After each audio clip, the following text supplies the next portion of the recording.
Is it Mayor Raimundo? Okay, we'll get back to that in a while. Here's Villanueva. Yes, gets it to crawl in. Once again, Dorian Peña not paying close attention to Enrico Villanueva, who hits his fifth point of the ball game. Make that 6 points. Okay. Crowd momentarily being distracted because a medical team approached the VIP section. We'll get to that in a while. Turn to the basket. Washington with I think his first attempt did not make it. Well, for the record, Washington had a tip in a while ago, Seb. Already has 2 points here for the San Miguel Beermen. Maybe yun yung kanyang first attempt na tama yun. Yung pasa ni Cabagnot. Uy, smart move. That's a smart move. Oh, good rejection. But take nothing away from either player, Jay Wash or Tubit. Tubit had a smart move. Couldn't dribble. Found a way. But Jay Wash was there at the last moment. Let's see. It always pays when you have that last line defender showing up and applying help. We'll take a break. Can be back in a moment.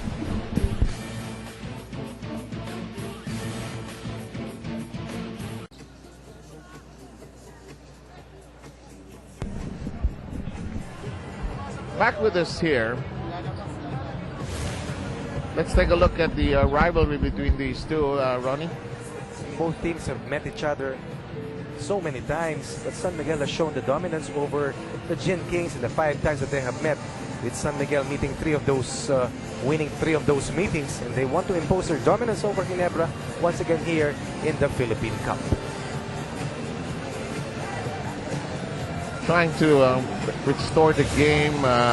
There's a bit of a crowd developing in the midsection area. It's the middle of your screen. That is, I think it's former Pasig Mayor Mario Raimundo, who I think suddenly has been stricken ill, and he's being escorted out on a stretcher, and he does not want, I think, oxygen, but he has no choice.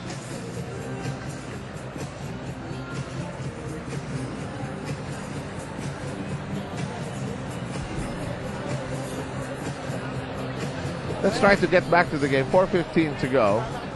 So far, so good here for Ginebra, using a crippling defense. Likewise, riding the backs of Villanueva and Mark Cortez to protect a 5-point margin. Under 5 minutes left here in this quarter. Shot clock at 4 seconds. 4-second shot clock. 4:15 to go in the first quarter.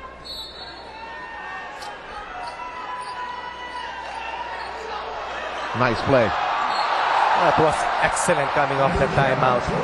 This will be the first 2 points of Mark Aguiwa. And what a way to start out the scoring here for Ginebra. The chief architect of the second unit with this nice reception of that difficult inbound pass coming from Mike Cortez. Ang galing, dinisguise yung pop out sa labas. Rear cut. Last line defender was late. Because it's the pass that you least expected. Mahirap na pass. Like yung ginawa kanina ng TNT doon sa dulo, in-slam dunk. What a smart play designed by Chodres. Just didn't have enough gasoline. Pero doon din sila sa pasa hindi nakalusot.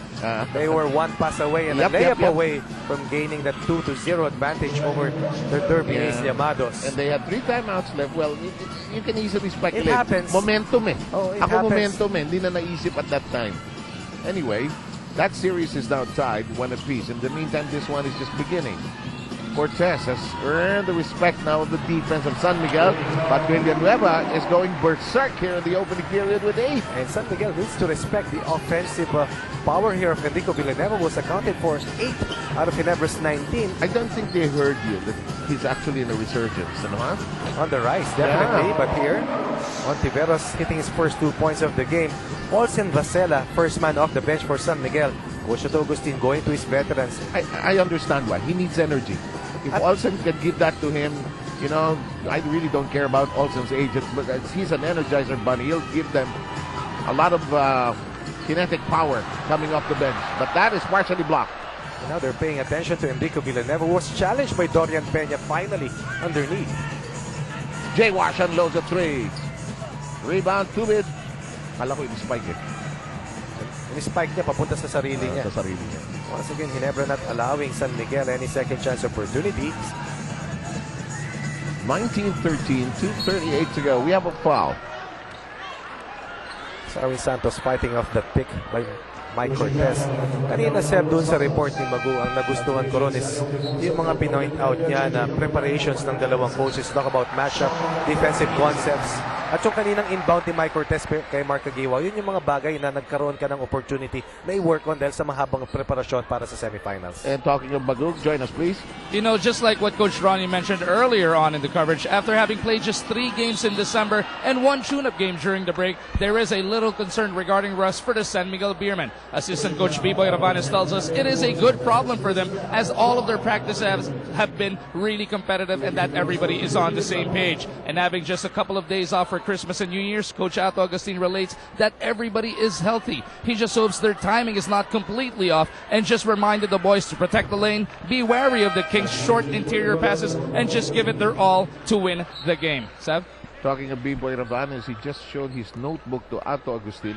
And B-Boy, being such a great defensive player during his time, was probably saying, Ginebra is getting away from those pop-outs coming into the corner. So I think we have to do something about that. Yung body language, yung kamay ang binasa ko eh. At sa lineup ng assistant coaches ni Coach Ato Agustin, I'm sure that he has delegated some duties to these former basketball players now trying to help Coach Ato Agustin win his very first title here in the PBA. Huwag nyo nanakawan yung bahay niyo. Ang daming gwarda. At panglabing-siyam na titulo ng San Miguel kung sakasakali makatawid sila all the way sa finals at makalusot. Ilan nang bumantay sa'yo? Lahat, ano? Lahat, no? Lahat, ano? Pati si G, ano? Yes. In some way, pero no? lang si Freddy. Malaki siya eh. Oo nga.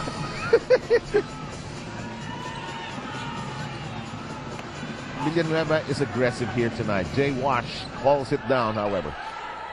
But in the last few incursions, now San Miguel realizing that Enrico has hurt their defense, this time making sure that he does not get the free lane to the basket. By the way, Helterbrand, of course, has been inserted into the lineup. This is usually a shot that you can count on when you're talking of Don Hontiveros. And that is why you also want Olsen Rosella inside for you when you talk about execution and getting that ball to the right option of the pattern, the patterns that they like to run here in the last part of the first. You know, that's such a good point. Alex Cabagnot is a fine player, but he was not running the plays. Correct. He was looking for his offense, actually. So na-challenge siya, Sir. yeah. Na-challenge siya kay Mike Cortez, then inatake siya agad. And Olsen says, I'm not interested in the offense. Di If na. it's there, it's there. I'll just help the team. Nice trail job. And everybody built a house on the roof of Ildefonso. When we talk about Olsen's knowledge of the game, he has played over 16 or 17 years, almost 40. So smart, has played a lot of playoff games, championship games, understanding that unselfishness is paramount to the success of the Beermen here against the Gin Kings. Of course, as the skipper of this team, as we take a look at our note about the Referees Academy, we have an addendum to that. The deadline for submission of application has been extended to January 15, 2011. I'm still getting a kick over this date, 2011, you know. Pag nagsulat ka, namamali pa. No? From you write checks, you know. But we were extending the deadline for the Referees Academy all the way to January 31 to 2011. Naaliw ako yung 1-1-11. In the meantime, maaliw kayo sa tira. JJ Helterbrand, that'll count. And Ginebra San Miguel leading with 45 seconds to go by 6. And I will keep on repeating it. If San Miguel is to be successful in the series against Ginebra, they have to make sure that they contain the production of that guard rotation of the Gin Kings. They went under. Olsen was late. No one showed up in that ball screen for JJ Helterbrand. Arwin ended up juggling the ball and nearly losing it at the baseline. He was behind his lonesome. He didn't know whether he would hook it or embrace it. Yung bang naglalaro yung isip Minsan kasi kinakalawit pa niya yan. Scoop shot. Took Mamaril a bit to school there. Just a bit. Daniel Defonso has won 2 MVPs in his career. The other multiple winner of an MVP award is Willie Miller for the Gin Kings. At tinitignan ko yung lineup nitong dalawang kupunan. Napakaraming best player of the conference. Napakaraming finals MVP. At ito nga si Daniel Defonso won the MVP the year Mark Agiwa won his Rookie of the Year award in 2001. Grabe, no? Nagtatama na yung mga iras. Next time, padala natin yung mga trophy nila rito kung mabuhat nila. No? Sa dami, matatakpan yung court natin. In the meantime, this ball game now reads 22-18. I love this new scoreboard. It is so Very clear. nice. Even the team fouls are clear now. Para sa malalabo ang mata, Yan, tanggap ko napakalaking yan. tulong. Tanggap ko yan.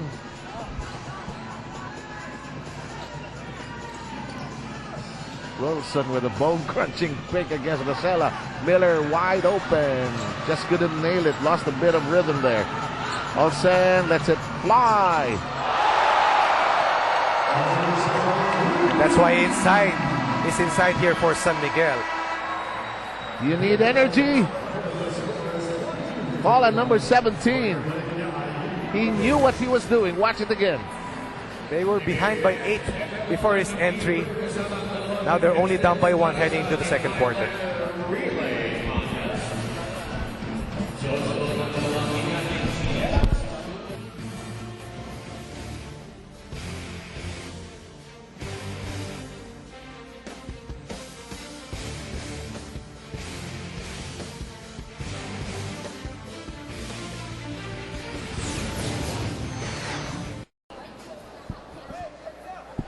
And we are with head coach Jong Wichik of the Barangay Ginebra Gin Kings. Everybody always looks at your guard rotation all tournament long. Pero how welcome of a relief is it na etong si Enrico 9 points na in the first quarter? Well, medyo mabuti naka 9 points si Enrico. It eases off the production for the guards, no. So any points that we can get from the other players is a big relief for us. That was a big three-pointer by Olsen. How do you swing momentum back to your side? It's okay. It happens naman. It happens. It was a shot that, it happens in the game. So we'll see what happens. Early pa naman.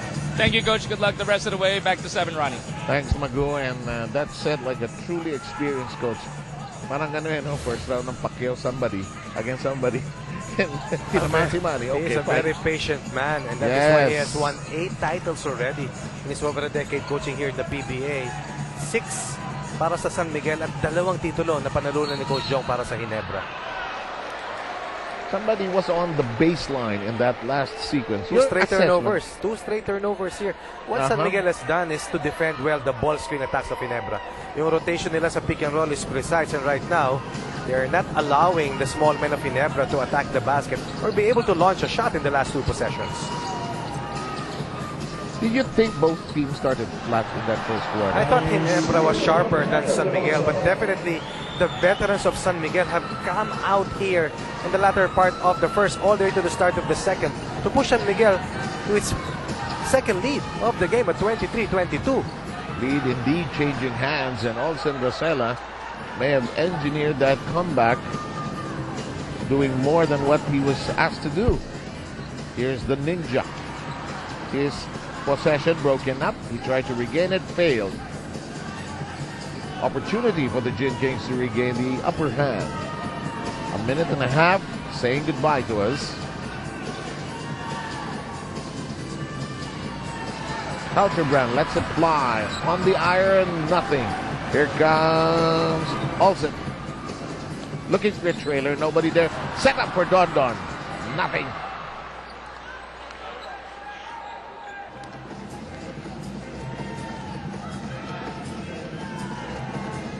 Miller trying to direct traffic. Halterbrand looking inside. Wilson slowing it down. This play, one wonders where this is going. Miller was trying to ad-lib there, and a foul whistled against Don Hontiveros. You talk about Ginebra being the best defensive team for the entire season, but San Miguel has done an excellent job defending the small men of Ginebra. For the latter part of the first all the way here to the start of the second, kaya naman itong si Coach Jong Wichik sent in JC Intal to try and help Ginebra with its offense, which has been stagnant in the last few minutes. Trying to light a rocket, so to speak. Second foul of Hontiveros, first on the team. Halterbrand trying to break loose. JC does not force it from the outside. Wilson adjusting in the air. I like about Wilson is that he's learned how to play the angles downstairs. And he is a matchup problem for the other bigs of the opponents because he is small, he's quick. Used to the 3 position, has been utilized by Coach Jong in the power forward spot. Here's Danny.